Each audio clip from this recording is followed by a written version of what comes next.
first one we did there, we call it a suitcase carry. If you picture yourself walking through the airport, carrying your suitcase on one side. Basically what we're looking for there is to stay nice and tall, even though you have a heavy weight on one side. What that's going to do for you is, number one, you're using your core as it should be used. We're not doing crunches or curl-ups or anything like that. You're staying tall. The function of the core is actually to keep you tall. So we're staying nice and tall with the weight on one side, and it's almost like a walking version of a side plank. So anybody who's done side planks before on their elbow, this is basically a variation that can keep you tall. You're working on your hand strength as well. So you're going to feel a lot of work on one side of your body. Basically the way we do it is you'll walk a certain length with the weight in one hand, switch up your hands and come back with the weight in the other hand. One leg squats, really like these exercises a lot. It's great training for any athlete, ice hockey player, anybody else for that matter, because when we run or skate, always only pushing with one leg at a time. So all of our squatting is done single extremity, whether it's a split squat, Griffin elbow squat, one leg squat. I really like the one leg squats too, because without the other foot providing any support, it really requires a lot of hip and core stability and strength. So one leg squats are a must-have in the training program.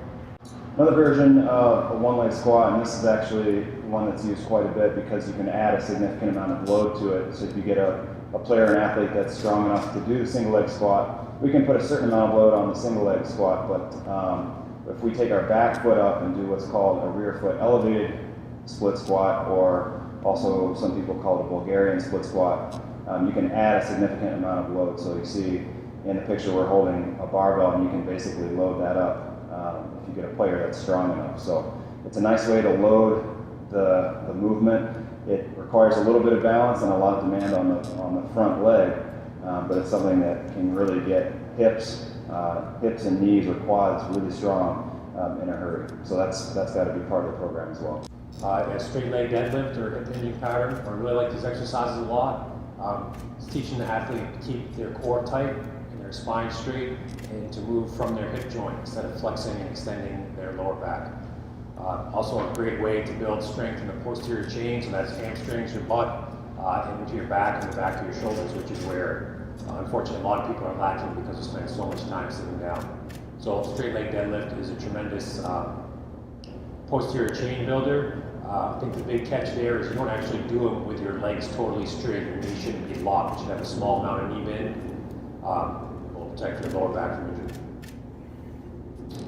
Sticking with the back side of the body, pull-ups are, like Daryl said, extremely important. The back of your body is very important, but a lot of times I think you can't see it. A lot of times people forget about it. That kind of strength to have in your back and to have in your butt and the back of your legs is really important. So we use pull-ups with hands facing forward. We do a lot of variations, but any kind of pulling pattern where you're pulling your head up towards the ceiling is going to be really important for developing back strength, keeping great posture with your shoulders, and that's something where a lot of times with screen time and school, a lot of athletes will end up rounded forward, and then they get in their gym class and they do a bench press on top of that. So everything's getting really tight and forward, but what we want to do is strengthen things in the back and get things tightened up in the back. So back strength is actually a huge factor in shooting. Okay, so core and back strength is a huge factor in shooting. So want to make sure we're balanced out there. We're going to do, for every push we do, we're going to do at least one pulling exercise. So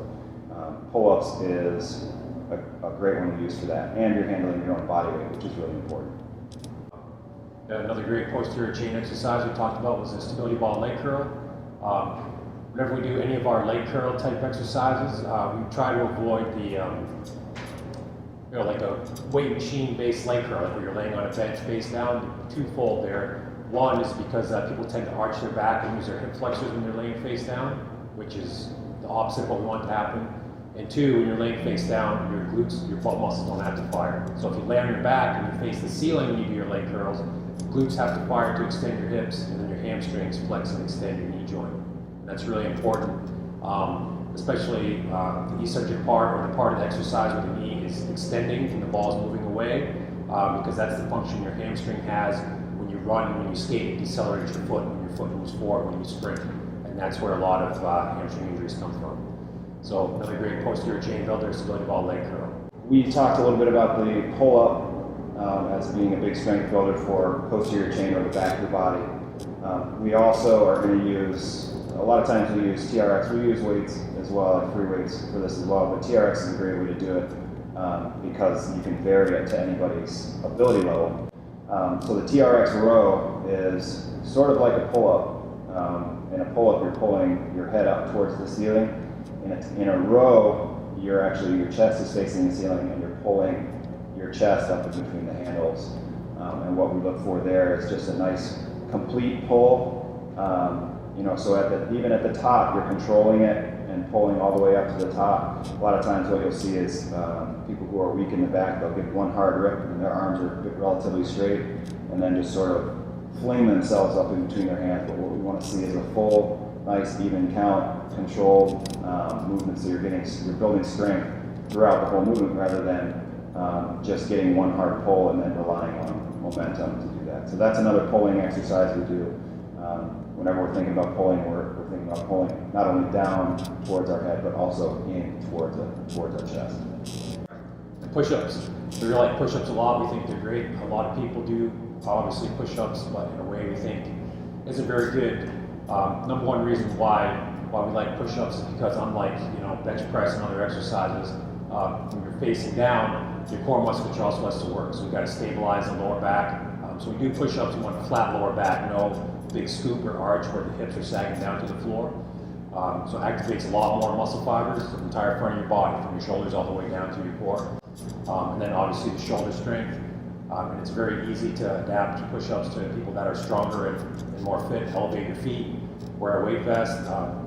You can incorporate some kind of unstable surface, like hands on a medicine ball, hands on the TRX, to increase the demands of push-ups.